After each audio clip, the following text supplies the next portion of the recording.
আমাদের সমাজে মানুষ অনেক প্রকার। সব থেকে নিকৃষ্ট ঢ্যামনাচোদা মানুষ হলো গিয়ে যারা বিয়ের সময় যৌতুক পণ চায়। বলুন বিয়ে মশাই, আপনি তো মহা ধরিবাজ লোক মশাই। খাইয়ে দাইয়ে টাকা দেওয়ার কথাটা বেমালুম ভুলে গেলেন। কবে দেবেন টাকাটা? ওরা আসলে মানুষরূপী ঢ্যামনাচোদা রাঁড়াচোদা কুত্তাচোদা প্রাণী। আজ আমরা এমনই এক গল্প নাক দিয়ে দেখতে চলেছি আর চোখ দিয়ে শুনতে চলেছি, যা দেখার পর আপনার মনে হবে মেয়েকে দেখাশোনা করে বিয়ে দিব, নাকি মেয়েকে বলবো ভেগে যা, 4-5 দিন তোকে গালি দিব, তারপরে জামাই কিনে চলে আসিস। গল্পের শুরুতে আমরা কচিকে দেখতে পাই। কেউ যেন ওকে ইলিশ ভেবে জাল নিয়ে ধরতে আসছে। ইনি আর কেউ নয়, ইনি কচির রাঁড়ুয়া ভাড়ুয়া শ্বশুর মশাই। বুঝতে পারছি একটু অবাক লাগছে, কিচ্ছু করার নেই, পরে পরে আরো অবাক করার ঘটনা ঘটবে। প্রথমের দিকে এই বৃদ্ধ মানুষটাকে মানসিক রোগী ভাবলেও আমরা পরে পরে জানতে পারবো এই বৃদ্ধ মানুষটার চরিত্রে এইডস আছে। অ্যান্ড ইনি নিজের ছেলের বউর সঙ্গে, মানে নিজের বৌমার সঙ্গে, ওয়েলকাম টু সত্য ঘটনা, आइए देखते हैं बैठचंद मजा आएगा। এই হলুদ পাঞ্জাবি পরা এবং কানে বাড়া গোঁজা প্রাণীটা হলো আমাদের দাদা, আর ইনি আমাদের মিষ্টি বৌদি। এই কিছুদিন আগেই বিয়ে করেছে, অ্যারেঞ্জ ম্যারেজ। আর এই অর্ধমৃত প্রাণীটা হলো বৌদির চরিত্রহীন রাঁড়ুয়া শ্বশুর, যাকে দেখলেই মনে হয় পাকস্থলিতে লাথি মেরে হিসু বের করে দিই। এখানে হিসু করার জায়গাটা কোথায় রে? হেভি জোর লেগেছে। বিয়ের পর এই প্রথমবার দাদা বৌদিকে নিয়ে তার শ্বশুর বাড়ি যাচ্ছে, আই মিন অষ্টমঙ্গলাতে। তোরা কত দূর?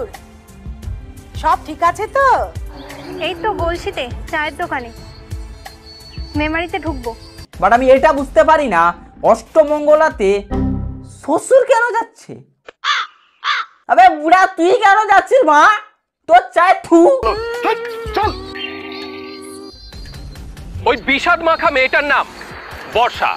ওর মুখ দেখে বোঝা যায় মেঘ জমে রয়েছে ওর চোখে মুখে। কারণ মেয়ে নেই সুখে।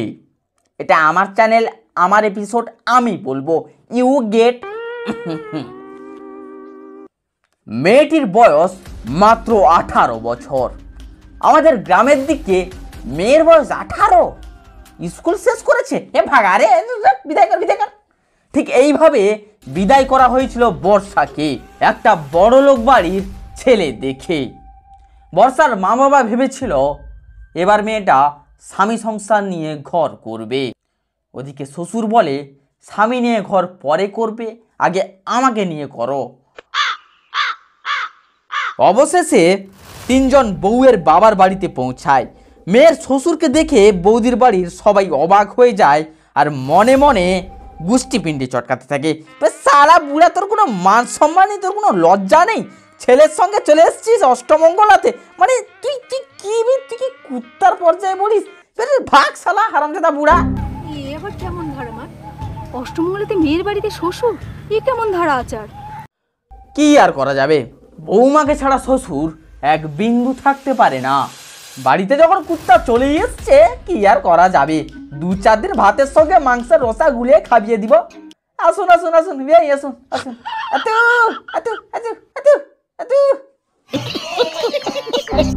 যাকে বাদ দাও, মেয়ে বাড়ি এসেছে।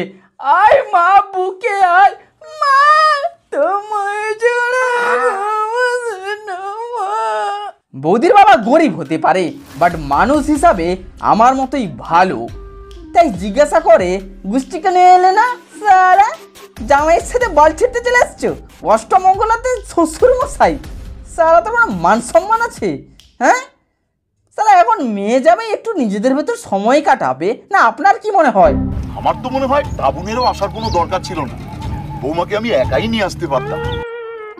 বক্কা চোদা শালা, কেমন মানুষ রে? ফিরোজ জামাই এলে কি বৌমাকে নিয়ে শ্বশুর আসবে আর জামাই ঘরে গিটার বাজাবে? হারামজাদা। এইসব শুনে বৌদির বাবার মুখে কাঁচা কাঁচা খিস্তি এলেও কি আর করা যাবে। এসো বাবা, ঘরে এসো। বাবাটা সুরের বাচ্চা হলেও সম্পর্কে তো জামাই আর বেআই। রাত নামে মা মেয়ে গল্প করে।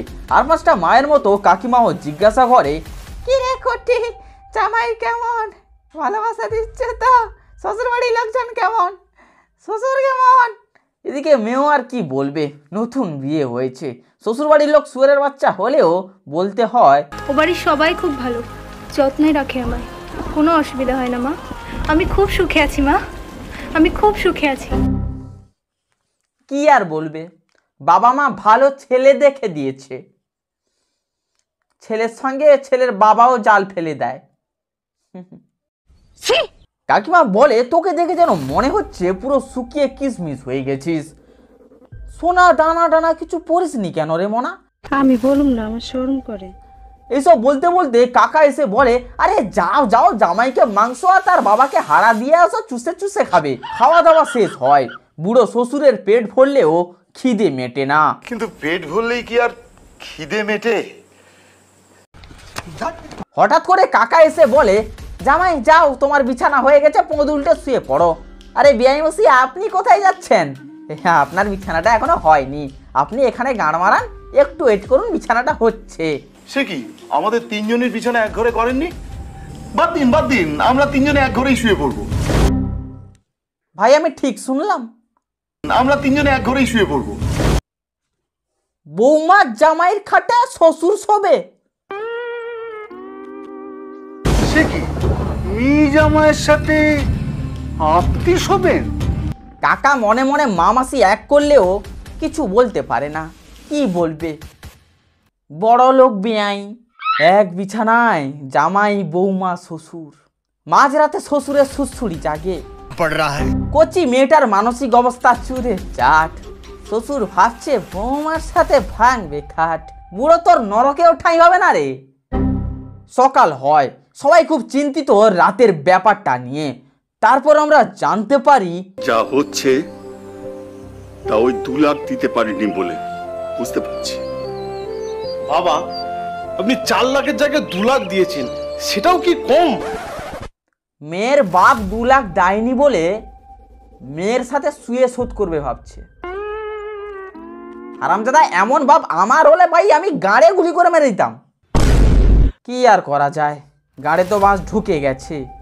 বাবা মা দেখে দিয়েছিল বড় বাড়ি, বড় গাড়ি, ভদ্র ছেলে, বাবা মার জন্য এখন মেয়েটাকে কাঁদতে হচ্ছে। দিন যত গড়ায় বুড়োর নোংরামি তত বাড়তে থাকে বৌদির ওপর অত্যাচার। টাকার জন্য চাপ দেয় বৌদির বাবাকেও। আপনি তো মহা ধরিবাজ লোক মশাই, খাইয়ে দাইয়ে টাকা দেওয়ার কথাটা বেমালুম ভুলে গেলেন। কবে দেবেন টাকাটা? আপনি যবে শ্মশানে যাবেন বিয়াই, এইরকম পঞ্চাও মানুষ বা এইরকম যারা টাকা চায় মেয়ের বাড়ি থেকে, এইসব মানুষ আপনি যেখানেই দেখবেন, রাস্তা ঘাটে বিলে পুকুরে যেখানেই দেখবেন, বড়া জুতো খুলে চাপকাবেন। যদি ধারে পাশে যদি পুকুর টুকুর থাকে তাহলে চুবিয়ে মেরে ফেলবেন।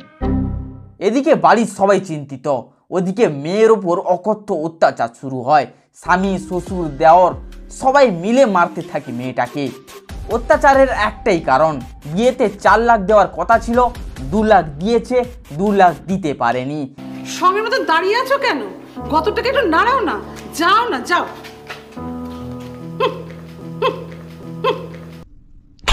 অত্যাচারের বাঁধ যখন ভেঙে যায়, টুনি তার বড় দিদিকে সব কথা জানিয়ে দেয় যে এই বাড়ির মানুষগুলো এক একটা কুত্তার বাচ্চা। ফুলসজ্জার রাতে স্বামী কোথায় যেন একটা বেরিয়ে যায় রাঁড়বাজি করতে, এবং শ্বশুর এসে সুসুড়ি দেয়। A few moments later. দারুণ চলে গেছে তো, কি হয়েছে? আমি তো আছি। হাততালি, আমার মুখে কোনো ভাষা নেই, আমি বাড়া কি বলবো। বিয়ের আগে বলেছিল জামাই ল্যাওড়া কোম্পানির সিইও, বিয়ের পর জানতে পারে এ তো সারাদিন পোঁদ উল্টে পড়ে পড়ে ঘুমায় আর রাত হলেই সোনাগাছি যায়। মানে তুমি কলকাতায় চাকরি করো না? না, ওটা ঢপ, আমি কোথাও চাকরি করি না। কোথায় যাও তুমি রোজ রাতে? কেন থাকো না এখানে? আমার ইচ্ছে বললে হবে না। কেন বলেছিলে আমার বাবাকে মিথ্যে? বলেছিলে কলকাতায় চাকরি করো, অফিস যাও। এ বাল ছেড়ে বাবার ভাড়া চষে আবাল। বৌদি দাদাকে সব কথা খুলে বলে যে তোমার বাবা রাতে আমার কাছে আসে, তোমার বাবার চরিত্রে গোটাটাই দাগ আর দাগ। ব্যাস আবার শুরু হয় বৌদির ওপর অকথ্য অত্যাচার, পুরো পরিবার মিলে বৌদিকে খেলায়। এইভাবে দিনের পর দিন অত্যাচার হতে থাকে। আর একদিন আমরা বৌদিকে হারিয়ে ফেলি আমাদের মধ্য থেকে। পুলিশ ওই শুয়ারের বাচ্চাটাকে ধরতে পারলেও ওই শুয়ারটাকে ধরতে পারে না, শুয়ার নাকি পালিয়ে যায়। আর এদিকে আকাশ আর ওটা নিয়ে গল্প বানাচ্ছে, আমি ওটা নিয়ে রিভিউ করছি, বাট পুলিশ এখনও ওই শুয়ারটাকে ধরতে পারলো না, ওই শুয়ার এখন উড়ে বেড়াচ্ছে। তো বন্ধু গল্প শেষ, কি শিখলে বাল শিখলে বাড়া, টাইম পাস হয়ে গেলো ব্যাস। দেখুন কাকু অ্যান্ড কাকিমা, মেয়ের 18 বছর হয়ে গেছে মানে যে মেয়েকে লাত মেরে বিদায় দিয়ে দিতে হবে এটা কোথাও লেখা নেই, ঠিক আছে? মেয়ে বলে কি ও শালা প্রাণী না, না ও কোনো মানুষ টানুষ না, ওরও একটা জীবন আছে। মেয়ে ম্যাচিওর হোক, এখনকার মেয়ে যথেষ্ট ম্যাচিওর, বা ওসব কথা বাদ দাও, নিজের মধ্যে হাত দাও। অ্যান্ড ছেলের বাড়ি বিশাল বড় লোক বা ছেলের বাবার বিশাল টাকা আছে, ছেলে সরকারি চাকরি করে, এই বলে যে মানুষ হিসাবে ভালো হবে এমনটাও কোথাও লেখা নেই, ঠিক আছে? আমার মতো বেকারগুলোও ভালো হয় মন থেকে। সো আপনার সামনে যে জ্ঞান দিচ্ছে ওই ছেলেটাও খারাপ না। সো আপনি চাইলে আচ্ছা বাদ দিন। অ্যান্ড আপনার বাড়ির আশেপাশে বা আপনি যদি জানতে পারেন যে কেউ পণ চাইছে, ওর গাঁড়ে ঢুকিয়ে দিন। কেউ যদি পণ চায় আপনার সামনে আর আপনি চুপ করে থাকেন, তাহলে আপনি একটা লড়া পণ চাওয়া মানুষগুলোকে পিটিয়ে এই পৃথিবী থেকে বিদায় করুন। শালা একটা মানুষ তার মেয়েকে আপনার হাতে তুলে দিচ্ছেন, আর আপনি কি বলছেন মেয়েকেও নিব, ও 4 লাখ 10 লাখ নিব, শুয়ারের বাচ্চা ইট মেরে দিব বাঞ্চত। মেয়েকে যদি ওরা খুশি মনে কিছু দিতে চায়, যেমন আমার বউকে যদি আমার শ্বশুর ফ্রিজ দিতে চায়, ভাই ওর মেয়ে ঠান্ডা জল খাবে।